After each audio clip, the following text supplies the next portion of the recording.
Welcome to part 4 of our Summit series, Support for Managers and Leaders, How to Respond to Your Team's Psychological Needs During COVID-19. Introducing our host for today's session, Diana Vissers. Hello, and thank you everyone for joining us here today. Welcome to part 4 of our 5-part virtual summit series. I'm really excited about our guest who's going to be here helping us today. In some of the other sessions, we've been talking about the impacts of COVID-19 on the workplace, starting with how individuals are responding, and that ties so nicely into our topic today. Today we're going to be giving some information and helping supervisors and managers know how to identify and then address some of the needs they're seeing in their people, in the teams that they're supervising. So like our other sessions, there is a chat box. We encourage you to put your questions into the chat box so we can have some opportunity to interact with you. We've left a little bit of time at the end to answer a few questions, and then we'll take that discussion offline into our discussion forum. If you have a question that we don't have time to get to or that you think of later, please join us there in that conversation that's coming. So now to our guest today. We've had so many new situations presenting in our workplaces everywhere. Individuals that we know there's a percentage of people that are having a much higher level of anxiety, and other mental health issues are emerging, and there's some vulnerable workers too who have other elements in their life, other factors that are making this a particularly difficult time.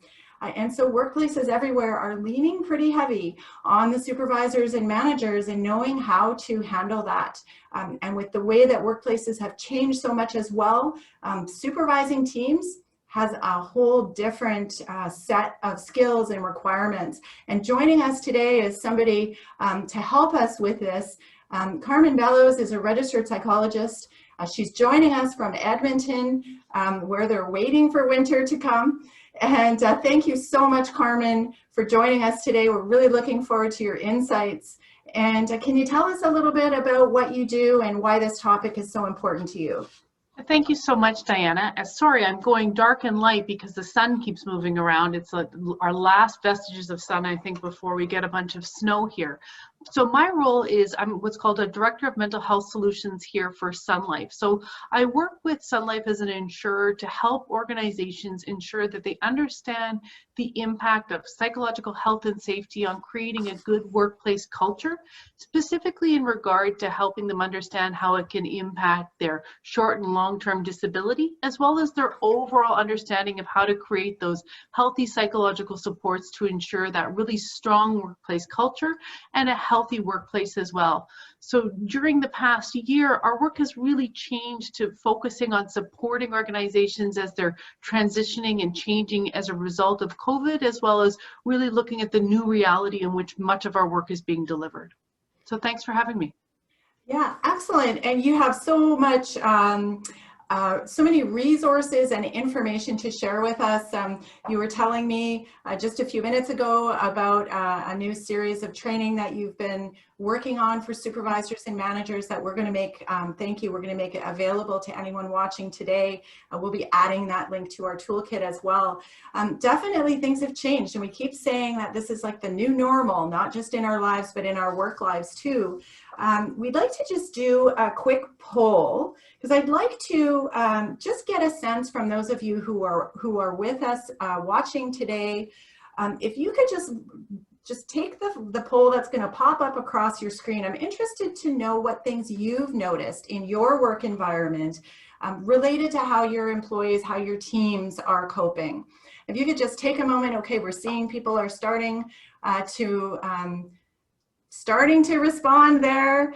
Interesting. So what I'm noticing is so far nobody is having the same, just a couple of people are noticing the same level of distress. Many more people are noticing small increase in distress, significant increased distress. Most employees seem distressed. We'll just give you a couple more minutes to finish that poll. So I'm curious, as we launch, we're going to share these results with everyone. Carmen, what do you think? What would you expect to see, and how does what you're seeing here on the screen? We're going to end the poll now, and show everyone, is this what you would expect to see, and is this consistent with what you're seeing in other workplaces?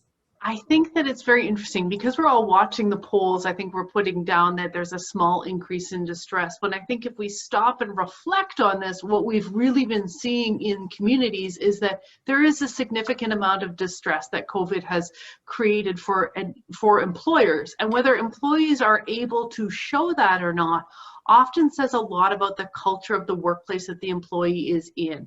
You know, in the same way, sometimes employers think if they have no mental health claims or nobody off for mental health events, that they have a really great culture. Well, what it actually means is that probably people aren't safe enough to discuss what's actually going on for them. So we want to make sure we recognize that COVID is impacting all of us, whether it has changed in any way the way that we're actually doing our work, or whether it's just continuing to do the work in the same way, but our personal lives have changed dramatically. So I think whether that's internalized as distress or not, I think we're all experiencing some pretty significant changes.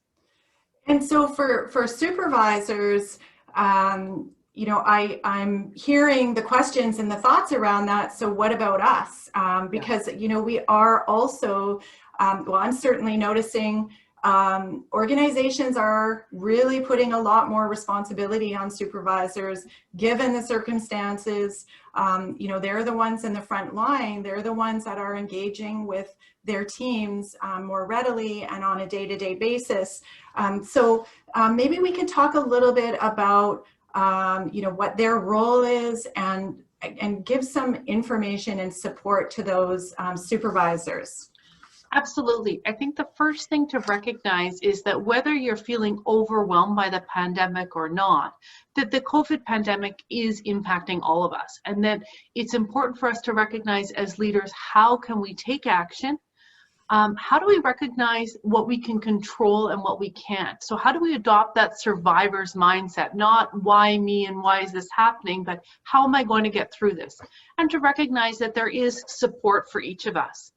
So one of the first things that we want to really recognize is that managers really are ideally situated to be first responders in helping employees who are experiencing mental health issues. They interact with their employees on a regular basis. They're familiar with employees' job duties and personalities, and often they understand the workplace culture of the organization. The issue is that the managers may lack the ability to recognize an employee struggling with a mental health issue. And if they do recognize it, they're often uncertain how to approach the employee and offer that appropriate support. And let's be honest, these types of conversations, they can be uncomfortable, and as a result, we tend to avoid them. So how then do we have those conversations? So we first want to recognize that these are uncertain times.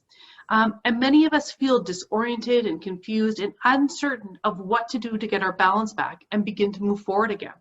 So we can feel like we're spinning. So times like this often call for us to dial back and look to focus on the basics of our lives.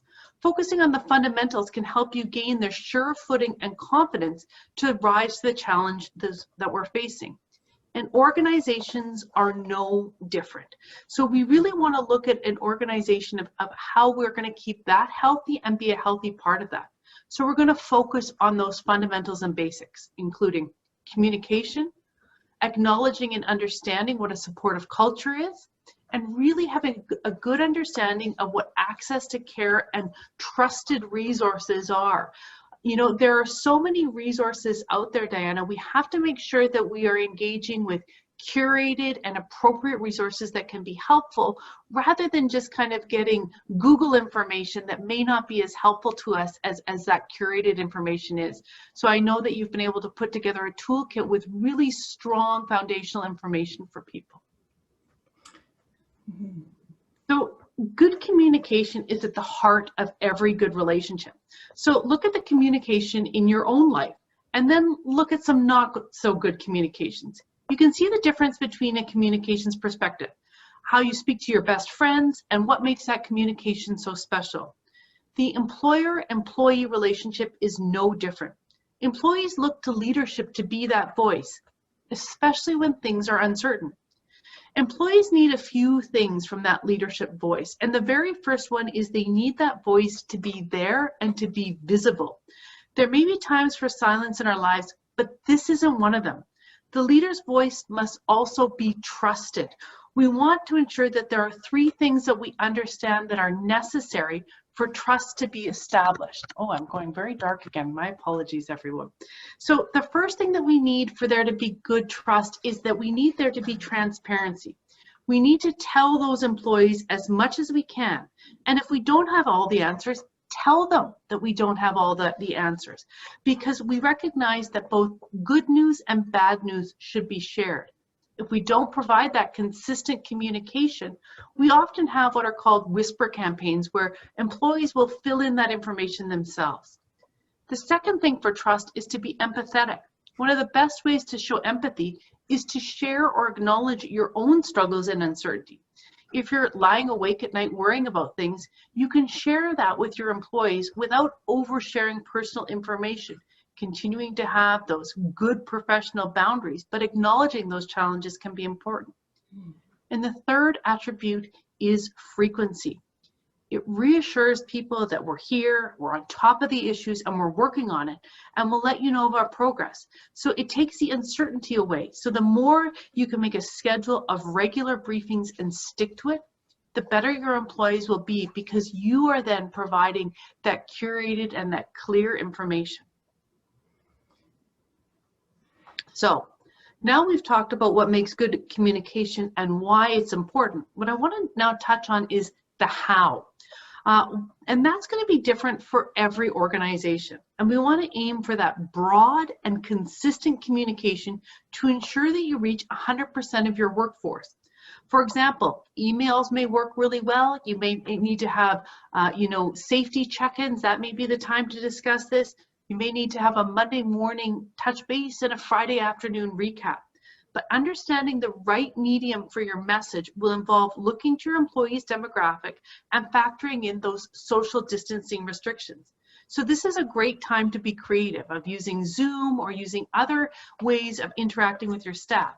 And you may need to adjust your messaging to different groups in your organization, as each group may have different concerns. It may be safety for public-facing employees, or supply chain issues for your back office, or job security for your staff overall. This may mean that you need to hold multiple forums to address the needs of each of these groups. So every stage of your communication in every forum, it's really important to highlight the idea of a common sense of purpose. So this makes a difference. It's what brings us all together as a team, and it can be really a part of making that supportive culture.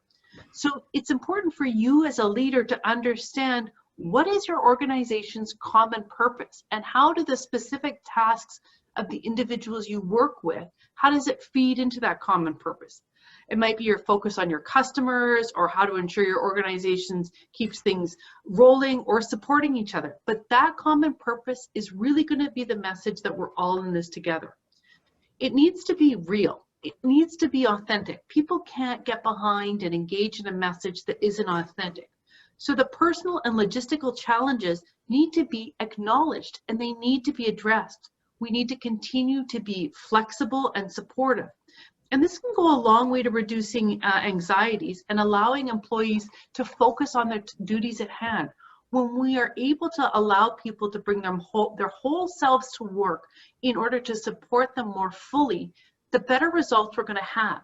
Now, this doesn't mean moving away from the workplace and having a big, strong feeling conversation regularly. It means acknowledging that we are in a pandemic, and during these different times, we need to look at flexible ways to support our workforce. And we need to encourage employees to set boundaries and take care of themselves and take care of their families. Boundaries are always pivotal to all of these sorts of things.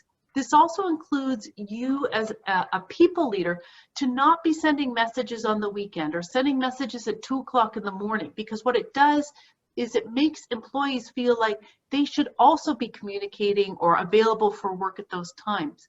So if you need to write emails or messages at those times, write them, but make sure that you're then sending them during those work hours so that employees themselves don't become overwhelmed and feel that they too should be interacting in that same way. I can really see how, like you use the words on your slide, walking the talk, how powerful a message that might be. You know, and I'm hearing as well stories about leaders who are in their leader circles, for example, even really being direct and honest about how stressed they are and how difficult this time is and how this is creating a lot of uncertainty for them. And I'm just imagining in the different work environments what that could look like. Absolutely. You know, for somebody working in, for example, on a construction site, when you know the foreman can come up and go, yeah, you know, I had a rough evening, whatever, with my kids, and this is what happened, and COVID's just created all these new challenges for me. How that would give that worker permission to also have those issues and know that we are a whole person, as you said, our whole person comes to work. Absolutely. And recognizing that people, you know, those individuals with young children right now are getting more focus oftentimes, but we also need to recognize that individuals who are not in a couple, who do not have children, or who are maybe older, are perhaps more isolated than ever before. So continuing to check in with them and understand what their unique challenges and struggles are also becomes important. Or recognizing if you have a young person that's taking care of elderly parents, that all of these things can be extraordinarily important in order to understand what's going on for that individual and how to adjust to what their unique needs really are. So I think all of that becomes really important, and the more that we're able to acknowledge that, the more then we're able to give other people permission to also acknowledge what's going on for them. Yeah, that can feel pretty scary, I think, for some people who are people leaders to, you know, we're supposed to be strong and confident, and you want your team to see you as being successful, and maybe they fall apart if they, you know, they can see the leader can't. Because what we want is for people to recognize that being and acknowledging what your struggles are is very different than oversharing your personal information, right? And so we're not talking about inappropriate or overly personal information. We're wanting to continue to talk about how those experiences and those universal experiences outside of the workplace are impacting our ability to bring our whole self to work. Yeah.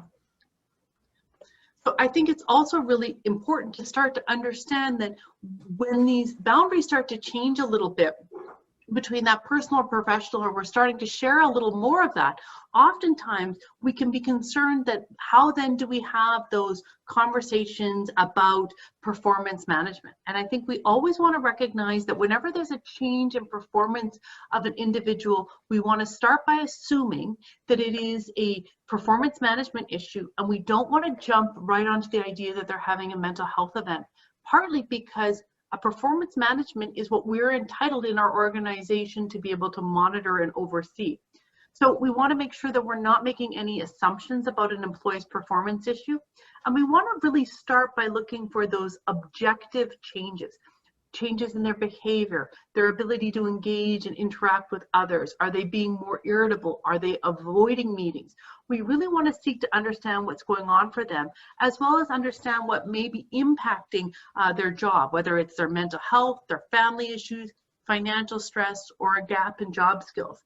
And it's important to understand that the relationship that we've had with our employees prior to any potential issues is really what's going to define that relationship once we start to have those challenges and those issues, that relationship isn't just going to magically change. So we really, oh, sorry, go ahead. Give me an example. So you're talking about objective performance behaviors. And I find sometimes this is a bit of a sticky point, right? Because we're kind of asking employers to, or supervisors to pay attention to what's happening, you know, what's happening for your employee, how are they doing, right? Yeah. And then, but we want to stick to objective behaviors. So maybe we can clarify a little bit what that means. So an objective performance behavior rather than concluding that a person is distressed. Right. So what we want to start by doing is looking at, you know, what is this individual's job? You know better than anyone else what their job is. So are they making more mistakes? Are they showing up late for meetings? Are they looking disheveled? Are they no longer engaging with one another? Is the quality of their work changing? Are they missing deadlines? So all of those things that we can kind of put talk on silent and look at what are the things, what are the behaviors that we're seeing, and then look at how are they interacting, have things changed, is this how they've normally been? So objective just simply means that we're not making any assumptions about the causality of it. We're really looking to understand, is this person on a construction site and they're forgetting their PPE? Are they not paying attention on what they're doing? Are they being forgetful? Are they causing safety risks because they're not present in what they're doing right now? So we really want to watch what those potential risks are. Yeah, that makes sense. And so part of what we want to do then is really look at what are those early warning signs.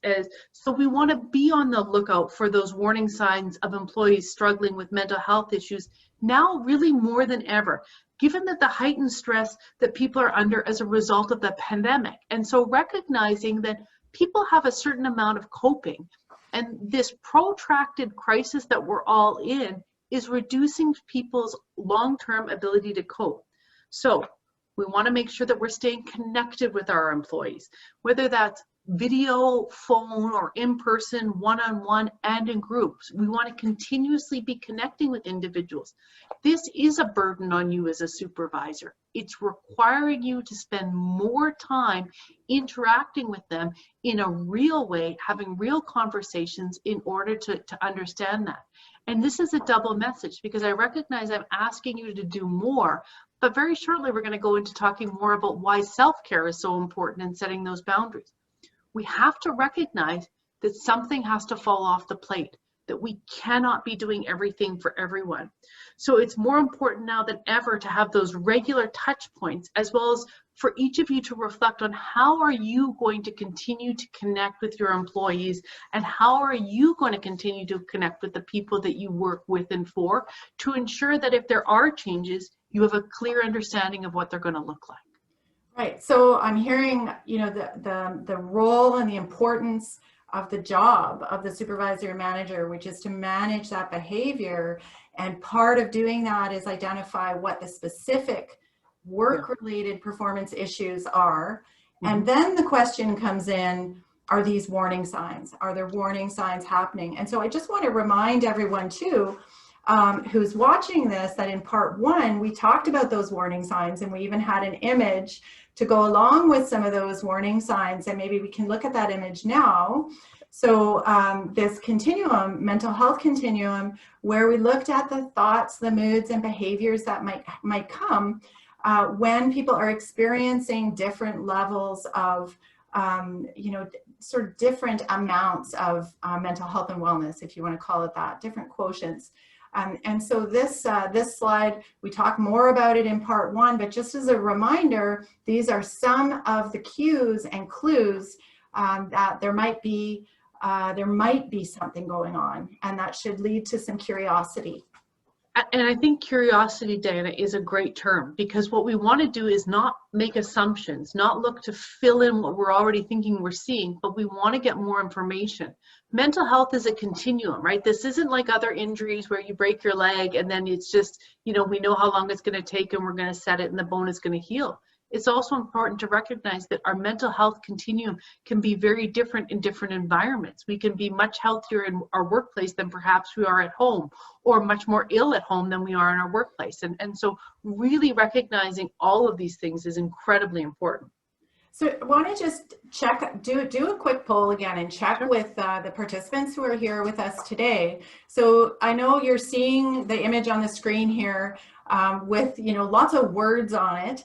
What does it actually mean in terms of your confidence to recognize the signs of poor coping and possible mental health concerns on your team? And if you could just take a look there, this is going to give us an idea too of where your confidence level is. And hopefully I would encourage you too to check out part one and the tools that are listed in there that might also support you. So the results are coming in now. We've got about half people have responded, and people are somewhat confident is what most people are saying. Some people are not at all confident, and some are just a little. And I would say that every person as a supervisor who is saying, I'm just a little confident, is opportunity to really be making a difference in their workplace. Absolutely. I think that this is really important to recognize. The other thing too is understanding that we may be more confident with certain people than other types of people. And that will often be reflective, as I already stated, in the relationship that we had with them before any of these things even occur, right? Yeah, so it could be that you just don't know how to approach that one person, or who you don't really get. You're just not connected with them in the same way as someone else. So here's a result. So 64%, that's a pretty good number, somewhat. And so we've got, over 80% are feeling somewhat or very confident. So that's awesome. I hope you're that confident because you've had workplace training or you watched part 1, and we've just doing a really good job here, Carmen, at helping everyone along. So now I really like if you can narrow in on some of the specific behaviors that that supervisors might be looking to. Absolutely. And I think that this is a great opportunity for us to look at this next slide. So really, let's look at some common warning signs. So the first one that we want to be aware of are mood changes.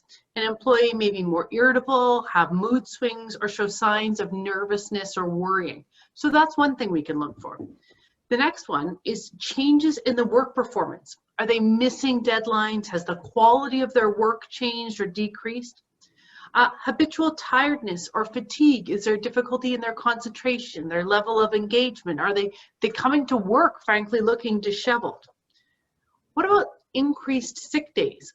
Are people using sick days to take care of family members or do other things? Or are we just seeing more and more sick days on a Monday morning or a Friday afternoon?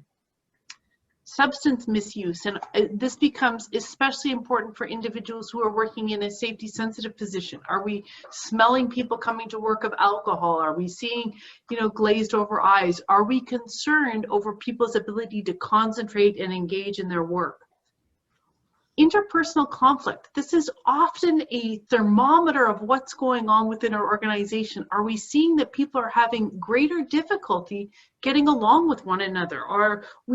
Is someone unable to communicate with employers that other employees that they had previously gotten along with?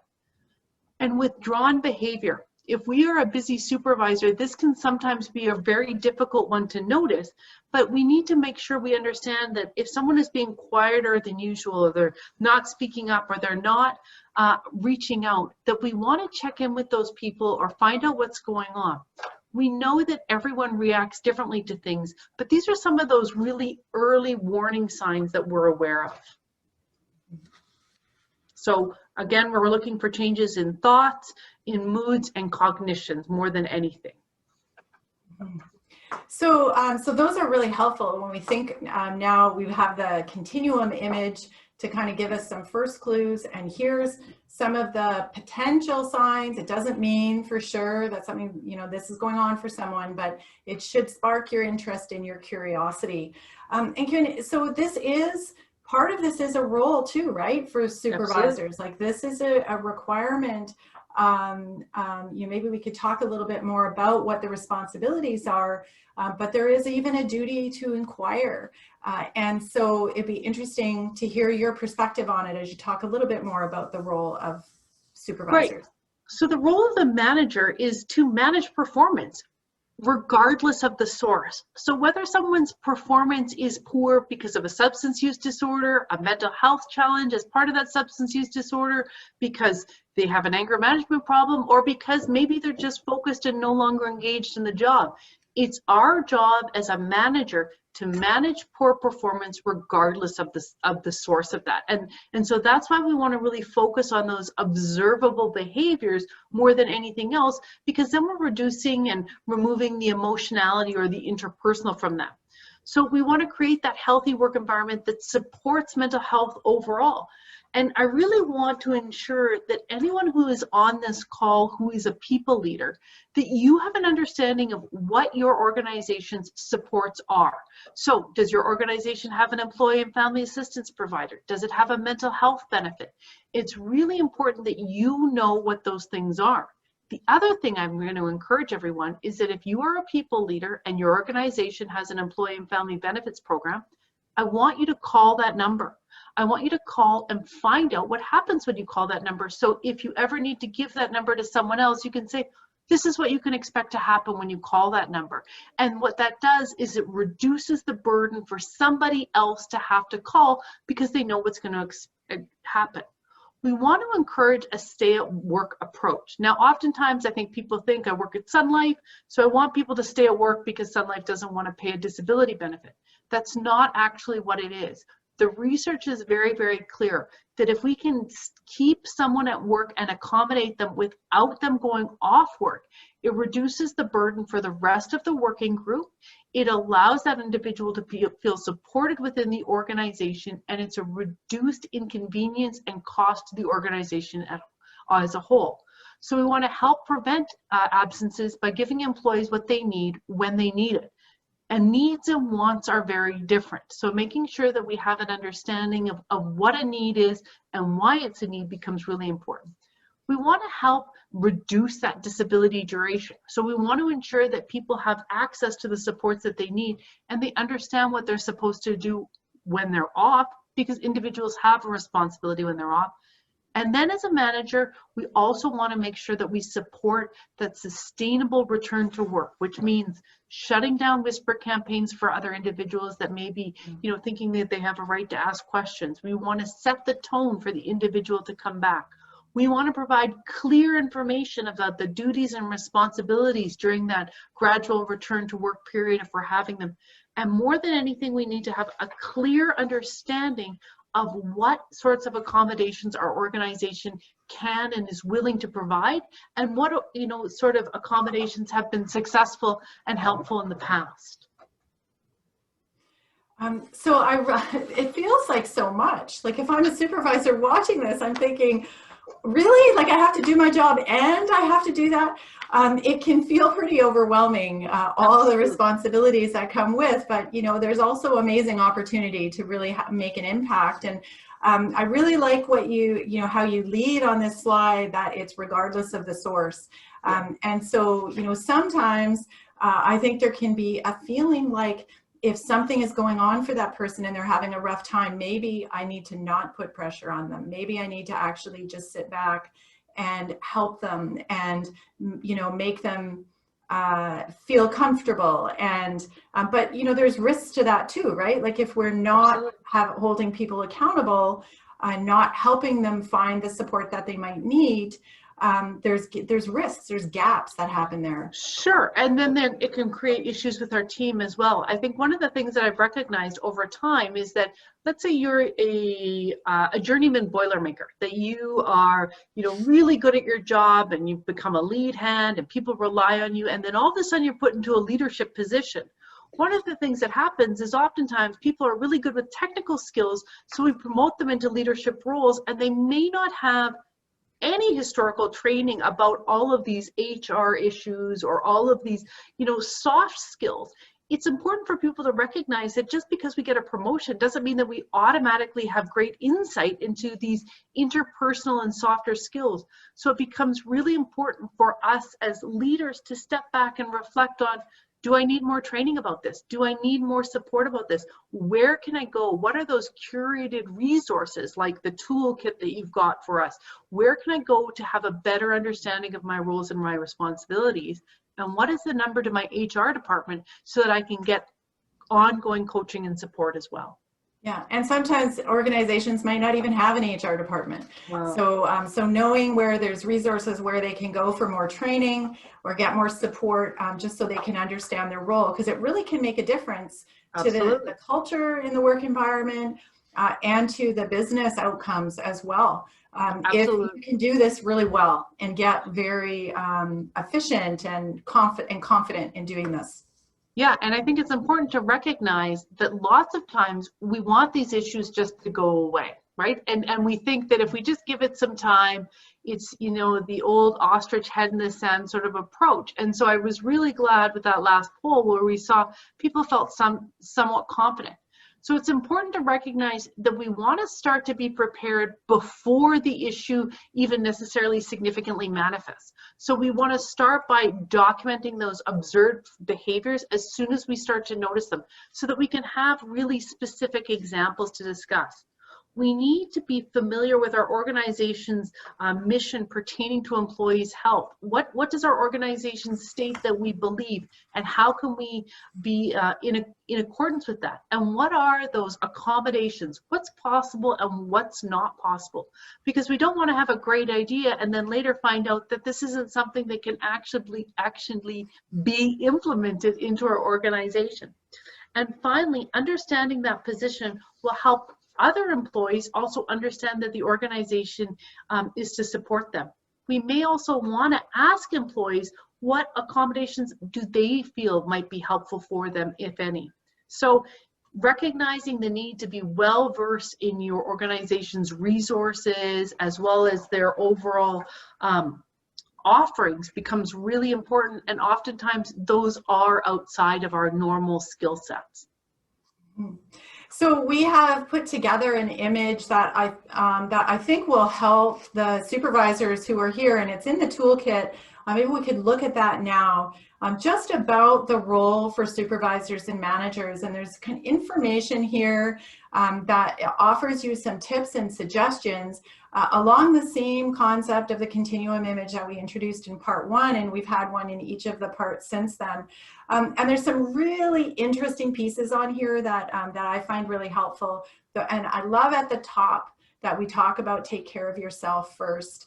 And I just think this can be, especially now, how important is it? Because supervisors are people too. So absolutely. And we can't, erase what's going on in our home life, and we can't erase what's going on in the country around us from what we're bringing to work as well. We might have to have some clear and healthy boundaries, but we want to continue to make sure people can bring their whole selves to work. So I'm really eager to get to the check-in, because to me, this idea of a check-in, it can bring a lot of nervousness to people, to knowing, how do I actually do this check-in? Like, is it okay to be talking with people and asking them how they're doing, health-wise? What are the issues around privacy? And then how do I do it? Absolutely. So the first thing we want to do is, as soon as there's some warning signs, we want to prepare. In real estate, they say location, location, location. With health, we want to prepare, prepare, prepare. And so the preparation is by that documentation of those observed behaviors. And we want to stick to what is objectively measurable, right? We want to have a good understanding of what we're seeing, and contrasting that with what historically was going on. So we want to really focus on that changes. How did things used to be, and how do we see things now? The next point that is paramount is to remember confidentiality. You as a leader are in a unique role, and it is not appropriate for you to be discussing with that individual's colleagues what's going on. So we want to look at some things when we're going to meet with the employee. We want to always approach our concerns as a performance issue. Raise the options of providing accommodations, and ensure the employee that the meetings are confidential. So we may want to label the meeting one-on-one check-in or follow-up meeting. We want to set a time to meet again to go over those performance, and we want to fully document the meeting. Also, what's critically important is to ask one question at a time and allow pauses for individuals to gather their thoughts and find words. We want to use open-ended questions like, tell me a little bit about how you're doing, or, Diana, I've noticed that in the past you were really on top of all these things, but these past 3 assignments have been really late, and then you haven't been coming to our team huddles. Help me understand a little more about what's been going on for you. Right? We really want to make sure that we give opportunity with facts and what we've seen. Now, the other one is we want to seek help from our human resources partners, our employees' family assistance programs, our benefit managers, and find out what else is going on. If we're unsure how to meet with that employee, we want to make sure that even though there will be lots of people who don't like this idea, I want you to know this is a really helpful idea. Role play what we're going through. Meet with another leader or another person who has organizational responsibility to explain the situation and role play it. It can be very, very helpful. It's also really important to have a clear understanding of what you as a manager can ask. So you can ask about the type of illness. Are you away because of a personal emergency? Is there an illness here? We could ask about the duration. How long does that individual expect to be away from work, or when are they expecting to come back? We want to understand, are there barriers? Are there things that are going to prevent it or make it less likely for the individual to return and engage in the workplace? And if accommodation would help to promote a prompt and safe return to work. You can refer the individual to your HR department if you're unsure what to do with them. And you want to work collaboratively with the individual. So you want to discuss together with them on the communication method when they are absent.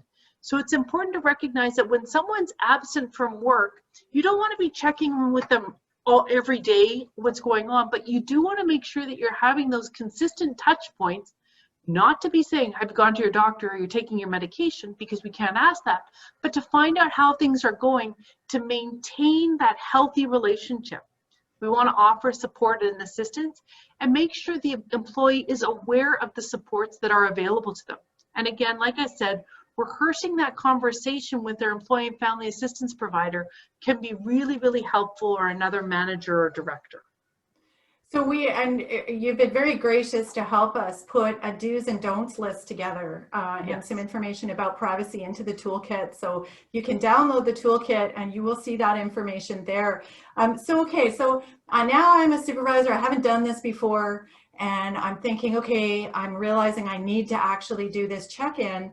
I'd like you to walk us through the check-in, but before we get there, I'd like to do a quick poll, another poll with the audience. I'd like to check in with the audience. I hear a lot of questions from supervisors and managers who are kind of getting ready to do this check-in and really feeling some apprehension about it. And so we'd like to know from the audience, what things might get in the way for you? What kind of worries or fears or concerns do you have that could get in the way of you actually doing the check-ins? And then Carmen is going to tell us a little more about the check-in and how we can do it. So we've launched the poll now and we're waiting. Okay, people have started voting. And I believe you can vote on as many of these items as you want. We're just interested to see what kind of thoughts are you having about approaching a check-in? We still have lots more voting to come. So these are certainly examples of what I have heard from supervisors. The first one being, what if they cry? I don't know what to do when people cry in front of me or get angry or emotional. So do you have some tips around that? I think we want to set the conversation up to be as effective as possible. And so we'll go through the check-in, but I think one of the first things to recognize is if someone has an adverse response, we don't keep forcing ourselves to go through the check-in in order to complete it. What we want to do is stop there. We want to recognize if this person is too angry or too emotional to continue, we need to decide, does this person need a taxi to go home for the day? Do they need, some time to collect themselves? And then we're going to come back to that conversation. But that emotional response doesn't get to erase the concerns that we have. And then part of this is that concern about an employee denying there's a problem. That's why the preparation is so important, because we need to have those observable problems and those observable changes in behaviors in order to say, well, but no, Diane, these 3 assignments were due on this date, and this date, and 2 of them are still outstanding. That's not how it's been in the past. So help me understand what's going on here. And for those of you who are a little bit more aged like myself, you may remember an old investigative show called Columbo, and I often recommend to people to be a little bit like Columbo. He was a little bit of a buffoon and always kind of wondering, help me understand, or can you tell me a little bit more about this, in order to get more information about what was going on in a really safe and easygoing way. And we want to have that same approach to people. We want to have that specific information at our fingertips And then we want to give them, put it out and say, so help me, what do you think was going on here? Or if you were me, what would you see in this behavior here? Those are great questions. And I just want to draw attention to the poll results, which we're sharing. So, lots of people are worried the employees will deny there's a problem. So what if they do? What if you can really see, and you've checked that continuum image number of times, you've got a list of objective performance issues, which also show on that continuum line that there must be a problem. What do you do in that situation? Can you make them tell you? No, but I think that what you can say, but then we revert back to that real performance management, because we've documented a problem. We recognize that there's a change in their behavior. So if they're not willing to acknowledge that something's going on for them, that's fine, but we still require them to complete the tasks of their job, and we still require them to, get the work done. So they don't need to tell us what's going on for them, but they do need to continue to perform in the way that is expected as part of their employment. Yeah. So excellent. So thank you everyone for participating in that poll. And Carmen, great information. I have to tell you, if I'm having one of those difficult conversations, checking in with someone, I still have that little feeling, the butterflies, because I don't know how this is going to go either way. I like the reassurance that it doesn't all have to happen in one conversation either. So you have another go at it. You can step away, regroup, and go back and talk to the person again. Absolutely. This is not about a one-time conversation. This is about an ongoing dialogue that's going to happen with the individual. And so part of that is, if you as a manager are really anxious about this conversation, then it's going to be more difficult. So you want to make sure that you yourself start by having all of the information that you have on hand. So having all of that information that you've collected about those observable behaviors. And then we're going to schedule that one-on-one. We're going to make sure that we're going to schedule it most likely in the morning. We're not going to schedule it late in the day on a Friday, because we want to make sure that the individual still has access to other ongoing supports. We want to recognize that the individual, if they're working from home and you're meeting virtually, and that individual has been having problems because their kid is running in and out of the room, or there's lots of people around, maybe we need to have a telephone conversation rather than a virtual call. Or perhaps if we're working on a work site and we recognize that the individual, you're on a construction site, maybe we need to book this in an office to have that time together. So we want to start by scheduling that one-on-one.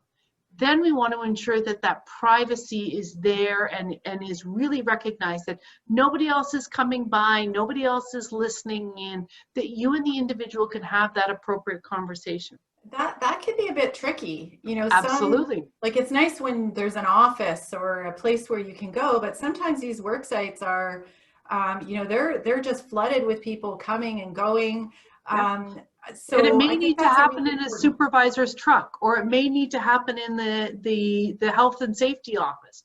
But recognizing that as an employer, one of the things, or as a leader, we said you need to be regularly touching in with people and really checking in with people. So part of this is that just regular one-on-one contact can easily become that check-in in the same way. So it's not that the individual is then being spotlighted, right? So we want to continue to have that one-on-one relationship, and we want to start by saying to them, how are you managing right now?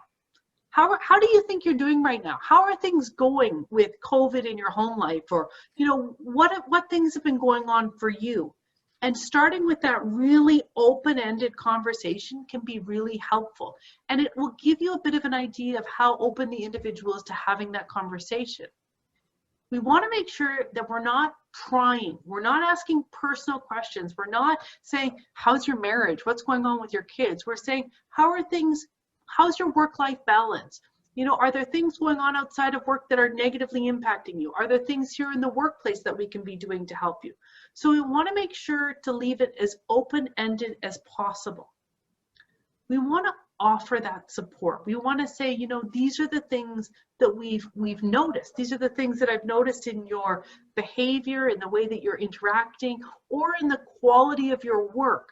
How can I help you to go from where you are here now to where we need you to be, or where you used to be to where you are now? How can I help you to cover that chasm, to get back to that same sort of space?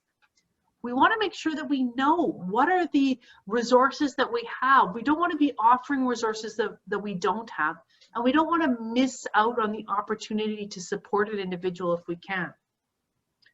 We want to introduce the idea of an accommodation. Are there things that this individual could benefit from in order to be more effective, in order to close that gap? We want to set a follow-up meeting. Now, this is vital. Now, we may need to set a follow-up meeting much earlier on in the conversation. We may need to recognize that all of this isn't required to happen in the same meeting, but this is kind of the trend. And then we're going to check in again, and we're going to keep going around this cycle over and over again to support the individual. And we may not get all the way through, and we may have to start and finish in different places. But the overall thing is to have that dialogue that is characterized by authentic support and concern, as well as clear identification of where those gaps are and how they need to be filled. Because whether they're gaps as a result of a mental health condition or not, we need the individual to be filling them, because at the end of the day, we're an organization that needs to get work done. What I really like too about this check-in, and this is also, there's an image inside the toolkit with descriptions. So some of Carmen's advice goes with the check-in image. What I really like about this too is that this could work too it doesn't have to be for an employee who you have concerns about.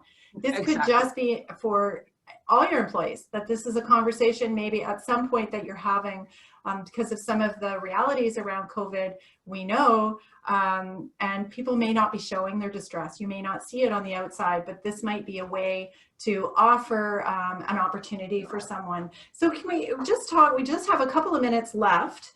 I wonder if you could just speak a little bit to the responsibilities of the employee on this side. You have I know you have some information. Absolutely. And I think that this is really important to recognize, that we've talked so much about what the employer is and you as a leader are supposed to do. Sometimes we forget that employees have a significant amount of responsibility as well, and that we don't need to treat them with just kid gloves. Employees have a responsibility to take care of their own health and wellness, and to continue to provide information required to justify an absence. So whether that absence is to your organization or to their short-term disability provider, they do have to provide information in order to make sure that they qualify for the benefit of not being at work. We need information about what's going on. Employees are also required to follow a treatment plan and advise their employers of any return to work opportunities. We need that ongoing communication. They don't just get to disappear for months at a time. That regular communication with either the supervisor or the HR department, depending on how your organization is structured, is really important. And they do need to take responsibility for their own return to work. We can support those things and acknowledge those things, but it's really important that they understand that that is on them as well. So that's such an important piece for me, is that understanding that the supervisor doesn't go into this just with a one-sided role. And so it could be a series of conversations that leads to, through the performance management lens, you don't have to talk to me. I don't want to ask you about your personal health information, but I do need to hold you accountable. And so if Absolutely. there's a way, supports that we can give you so you can be better at work, and here's your responsibilities, you're still required to do these things. And then I just want to finally, in the last minute or two that we have, we've mentioned a couple of times the importance of supervisors taking care of themselves first. I wonder if you could just offer some final comments and wisdom around that to the supervisors who are watching today.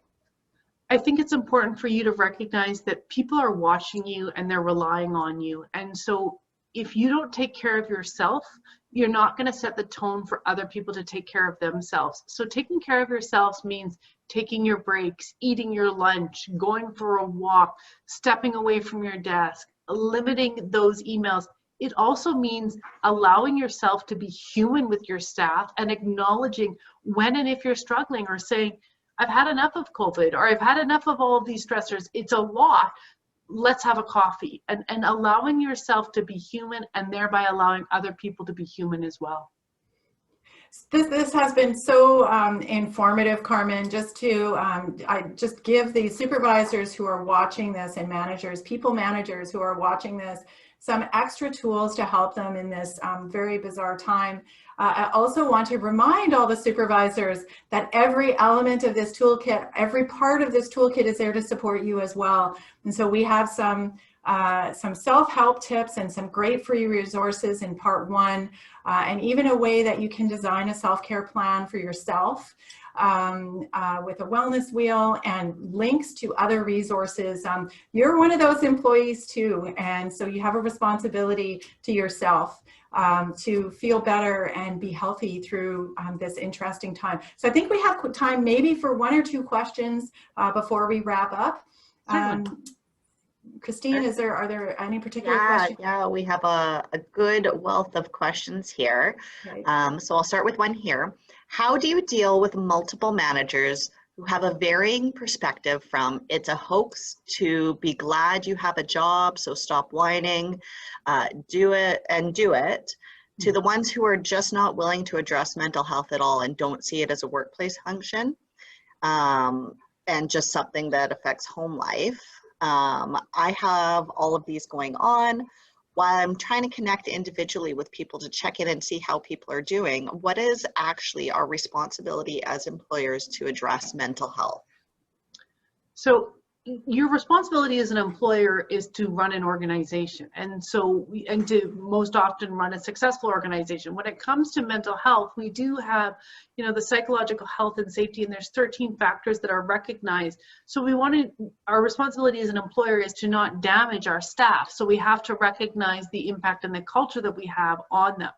That being said, when it comes to COVID, whether people support science or not, we recognize that the way in which we do business has changed, and that has an impact on individuals. And so whether or not, whatever you want to believe about the virology and the science behind things, we recognize that we cannot operate in the ways that we had historically due to government regulations, and that impacts people. So we want to continue to recognize that mental health is part of our overall functionality as is our physical health, but we don't go into work and say to people, have you had your annual checkup? How's your physical health? We're not going to be looking for problems that aren't there. Like I'd stated before, we really want to focus on those observable changes when there's, when someone's not operating in the way that they're supposed to, or they're not supplying the deliverables that they have been asked to do. So that's a great message. So we can inquire, we can give them opportunity. They don't have to tell us their private stuff. But we have to wrap this up. I feel, Carmen, like we could talk for many more hours. There are so many questions. We're going to pop into the discussion forum at some point. So please bring your questions. We'll put the questions that didn't get asked today into the discussion forum, and we'll have some responses to you there. This has been just an awesome dialogue. Thank you so much for your involvement, those of you who watched. And please join us for our final part 5, where we will have various industry leaders come together to talk collectively about how they have been responding in their organizations to the psychological impacts of COVID-19. I'm Diana Visters. Thanks so much for joining us. I look forward to seeing you in a couple of weeks. Have a safe day.